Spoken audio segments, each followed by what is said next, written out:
Hi hello ಎಲ್ಲರಿಗೂ ನಮಸ್ಕಾರ. Welcome back to my channel. Lakshmi Baramma ಧಾರಾವಾಹಿ ಇಂದಿನ ಸಂಚಿಕೆಯಲ್ಲಿ ಏನೆಲ್ಲಾಗುತ್ತೆ ಅಂತ ಕ್ವಿಕ್ಕಾಗಿ ನೋಡ್ಕೊಂಡು ಬರೋಣ ಬನ್ನಿ.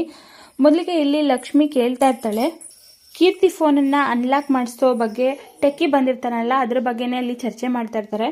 ಅವನನ್ನು ಮತ್ತೆ ಕರೆಸ್ಬೇಕು ನಾಳೆ ಅಂತ ಹೇಳಿದಾಗ ಕಾವೇರಿ ವಿರೋಧ ಮಾಡ್ತಾಳೆ.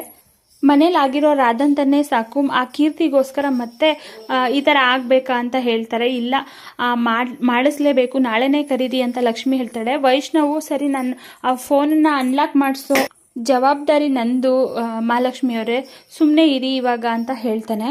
ಸರಿ ಆಯಿತು ಅಂತ ಎಲ್ಲರೂ ಕೂಡ ಅಲ್ಲಿಂದ ಹೊರಡ್ತಾರೆ. ನಾನು ಅಂದ್ಕೊಂಡ ಹಾಗೆ ಈ ಕಿರಾಣಿ ಹುಡುಗಿ ಇಲ್ಲ, ಇವಳ ಮೇಲೆ ಒಂದು ಕಣ್ಣಿಡಬೇಕು. ನಾನು ಮೊದಲು ಆ ಫೋನನ್ನು ಒಂದು ಗತಿಗೆ ತರಬೇಕು. ನಾನು ಆ ಫೋನ್ ಇದ್ರೇ ತಲೆನೋವು ಅಂತ ಯೋಚನೆ ಮಾಡ್ತಾಳೆ.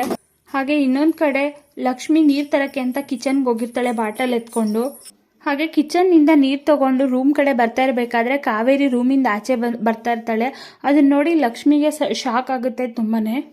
ಅಲ್ಲಿ ಕಾವೇರಿನೂ ಕೂಡ ಹೆದರ್ಕೋತಾಳೆ. ಏನತ್ತೆ, ಏನಾದರೂ ಬೇಕಿತ್ತಾ, ಏನಾದರೂ ಹೇಳೋದಿತ್ತಾ ಅಂತ ಕೇಳ್ತಾ ಇರ್ತಾಳೆ. ಇಲ್ಲ, ಪುಟ್ಟನ್ ಮಾತಾಡ್ಸೋಣ ಅಂತ ಬಂದೆ, ಅವನಿಲ್ಲ ರೂಮಲ್ಲಿ ಅಂತ ಹೇಳ್ತಾಳೆ. ಒಂದೇ ಕಡೆ ಮಲ್ಕೊಂಡು ಕೈಯೆಲ್ಲ ನೋವಾಗ್ತಿತ್ತಲ್ಲ, ಅದಕ್ಕೋಸ್ಕರ ಬಂದೆ ಮಾತಾಡ್ಸ್ಕೊಂಡು ಹೋಗೋಣ ಅಂದ್ಬಿಟ್ಟು ಹೇಳ್ತಾಳೆ.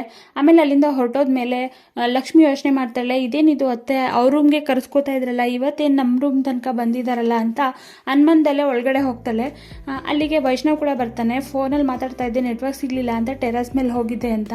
ಇಬ್ಬರು ಕೂಡ ಸ್ವಲ್ಪ ಹೊತ್ತು ಮಾತಾಡ್ತಾ ಇರ್ತಾರೆ. ಹಾಗೆ ರೇಗಿಸ್ಕೊಂಡು ಮಾತಾಡ್ತಾ ಇರಬೇಕಾದ್ರೆ ಕಬೋರ್ಡು ಓಪನ್ ಆಗಿರೋದು ಕಾಣಿಸುತ್ತೆ ಲಕ್ಷ್ಮಿಗೆ. ವೈಷ್ಣವೇ ಮಾಡಿದ್ದಾನೆ ಅಂತ ಬೈತಾ ಇರ್ತಾಳೆ. ಹೋಗಿ ಸರಿ ಮಾಡ್ತಾ ಇರಬೇಕಾದ್ರೆ ಆಮೇಲೆ ಕೀರ್ತಿ ಫೋನ್ ನೆನಪು ಬರುತ್ತೆ. ಕೀರ್ತಿ ಫೋನನ್ನು ಹುಡುಕ್ತಾಳೆ, ಸಿಗೋದಿಲ್ಲ.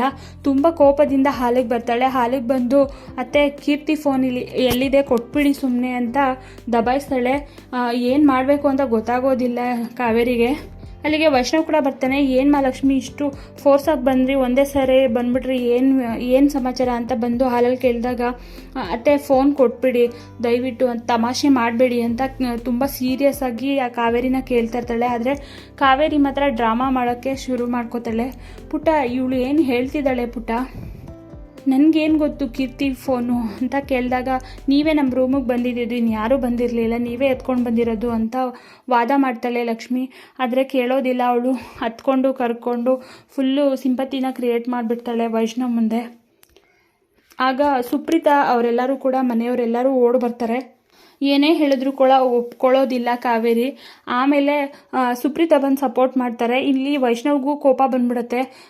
ಕಬೋರ್ಡ್ ಎಲ್ಲ ಹುಡ್ಕೋಬೇಕಾದ್ರೆ ನಾನು ತಂದಿಲ್ಲ ಅಂತ ಕಾವೇರಿ ಹೇಳ್ತಾಳೆ. ಹುಡ್ಕೋಕೆ ಹೋದಾಗ ವೈಷ್ಣವ್ಗೆ ಕೋಪ ಬಂದ್ಬಿಡುತ್ತೆ. ನಮ್ಮ ಅಮ್ಮನ ಏನು ಕ್ರಿಮಿನಲ್ ಅಂತ ಅಂದ್ಕೊಂಡಿದ್ದೀರಾ ನೀವು, ಏನಕ್ಕೆ ಈ ಥರ ಎಲ್ಲ ಮಾಡ್ತಿದ್ದೀರಾ, ದೊಡ್ಡವರು ಚಿಕ್ಕವರು ಅನ್ನೋದು ಇದ್ಬೇಡ್ವಾ ನಿಮಗೆ ಅಂತ ಲಕ್ಷ್ಮಿನ ಬೈದ್ಬಿಡ್ತಾರೆ. ಸುಪ್ರೀತಾ ಬಂದು ಅಯ್ಯೋ 3 ದಿನದಿಂದ ಅದೇ ಕೊರಿತಾ ಇದೆ, ಲಕ್ಷ್ಮಿ ತಲೆಯಲ್ಲಿ ಕಾಳಜಿ ಇದೆ ಅಂತೀರಾ ಸೊಸೆ ಮೇಲೆ, ನಿಮ್ಮ ಕಬೋರ್ಡು ರೂಮು ಎಲ್ಲ ಒಂದ್ಸರಿ ಚೆಕ್ ಮಾಡಲಿ ಬಿಡಿ ಅಂದಾಗ ಸರಿ ಆಯಿತು ಅಂತ ಕೃಷ್ಣ ಅವರು ಸರಿ ಆಯಿತು ಒಂದ್ಸರಿ ಹುಡುಕ್ಲಿ ಬಿಡಿ ಅಂದಾಗ ಎಲ್ಲ ಹುಡುಕ್ತಾರೆ. ಆದರೆ ಸಿಗೋದಿಲ್ಲ, ಫೋನ್ ಮಾತ್ರ ಸಿಗೋದಿಲ್ಲ.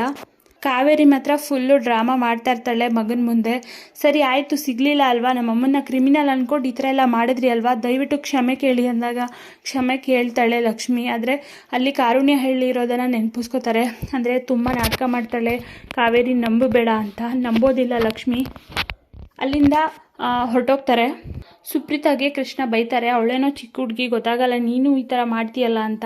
ನೋಡು ಕೃಷ್ಣ, ಈ ಥರ ಎಲ್ಲ ನನ್ನನ್ನು ನೋಡ್ತಾರಲ್ಲ ಮನೆಯವರು ಅಂದ್ಬಿಟ್ಟು ಬಾತ್ರೂಮಲ್ಲಿ ಹೋಗಿ ಅಳ್ತಾ ಇರ್ತಾಳೆ. ಆದರೆ ಫೋನನ್ನು ಅಲ್ಲೇ ಬಾತ್ರೂಮಲ್ಲೇ ಬಚ್ಚಿಟ್ಟಿರ್ತಾಳೆ.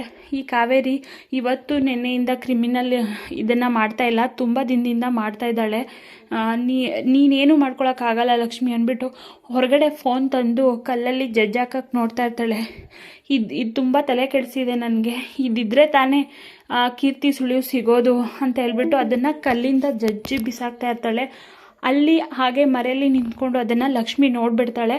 ಸೊ ಇದಿಷ್ಟು ಇವತ್ತಿನ ಸಂಚಿಕೆ ಆಗಿರುತ್ತೆ. ನೆಕ್ಸ್ಟ್ ಎಪಿಸೋಡಲ್ಲಿ ಏನೆಲ್ಲ ಆಗುತ್ತೆ ಅಂತ ನೆಕ್ಸ್ಟ್ ವಿಡಿಯೋದಲ್ಲಿ ತಿಳಿಸ್ಕೊಡ್ತೀನಿ. ವಿಡಿಯೋ ನೋಡಿದ್ದಕ್ಕಾಗಿ ಥ್ಯಾಂಕ್ ಯು ಸೋ ಮಚ್.